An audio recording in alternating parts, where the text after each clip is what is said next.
क्या आप जानते हैं कि बाइबल मुकद्दस में खुदा की कुर्बानगाह को खुदा का शेर कहा गया है? शालूम दोस्तों, मैं हूं अभी गौरी और आप सब देख रहे हैं बैक टू तारा।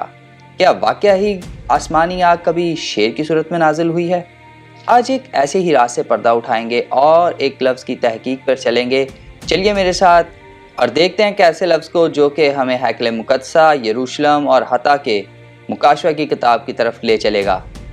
मेरे साथ निकालिए हिजकिय्याह नबी की किताब उसका 43वां बाब उसकी 15 आयत। और ऊपर का मज़बा 4 हाथ का होगा और मज़बा के ऊपर 4 सींग होंगे। ये वही मज़बा है जहाँ कुर्बानी जलाई जाती थी, जिसे आम तौर पर पीतल की कुर्बानगाह कहा जाता था, लेकिन इब्रानी ज़ुबान में इसके लिए एक ख़ास लफ्ज़ इस्तेमाल हुआ है, एरियल। और यही लफ्ज़ हमें हैरान कर देता है।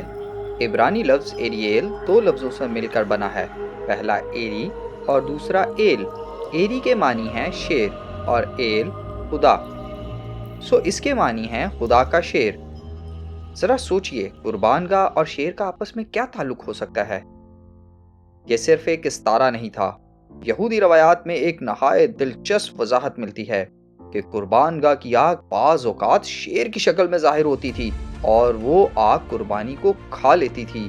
ये मंजर कैसा अजीब और हैरान कुन होगा। आसमानी आग शेर की मानित कुर्बानी को कबूल करती हुई।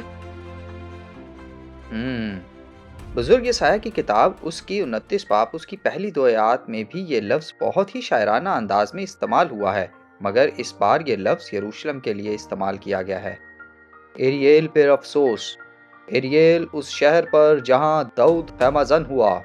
साल पर साल ज़्यादा करो, ईद पर ईद मनाई जाए, तो भी मैं एरियल को दुख दूंगा और वहाँ नोहा और मातम होगा, पर मेरे लिए वो एरियल ही ठहरेगा।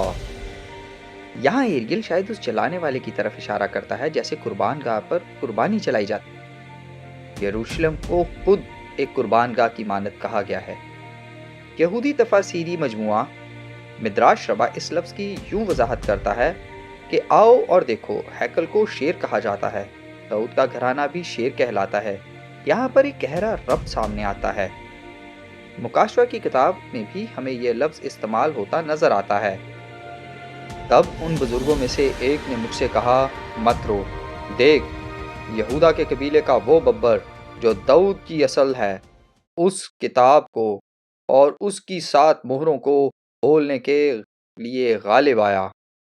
अगर आपको ये बाइबली मालूमाती राज पसंद आया तो वीडियो को लाइक करें और शेयर करें और चैनल को सब्सक्राइब करना मत भूलें, क्योंकि हम आपके लिए ऐसी ही और गहरी और हैरान कुन तालीमात लेकर आते रहेंगे। शालोम।